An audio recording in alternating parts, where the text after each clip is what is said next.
Continuing on with Educator.com's reading a book, we're going to learn about X-raying a book. It's probably going to be one of the more interesting lectures and one that's going to have an interesting assignment at the end, so pay close attention. So let's go over the lessons. First off, what is an X-ray of the book?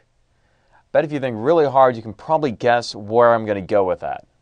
Then we're going to learn about two things. We're going to learn about the whole and the parts. And finally, we're going to learn about the organization. And then when we put it all together, we understand the unity of a book. What is an X-ray? Here it is, right here.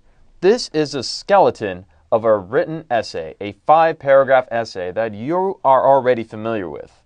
So, we have the introduction, which contains the thesis. We have the body paragraphs, which contain body paragraphs 1, 2, and 3.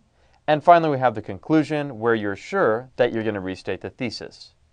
If you've done the 5-paragraph essay on Educator.com or in school, you've seen this before, you understand what this is. This is an outline. An outline is a skeleton of a book. Now, a book's skeleton is much more complicated than a 5-paragraph essay, which is why we're going to be going over this a lot more slowly to understand exactly how we can put this all together. So, when we're looking at the skeleton of a book, we have to answer a couple questions first. So, first off, we need to know what is the book about as a whole. And then we have to understand what are the particular parts of a book.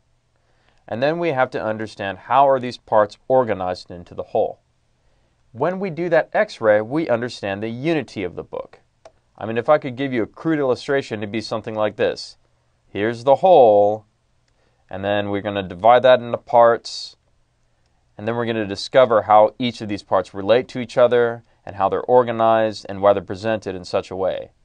If you get that, you understand what the unity of a book is, and you can kind of, well, understand a book better from there.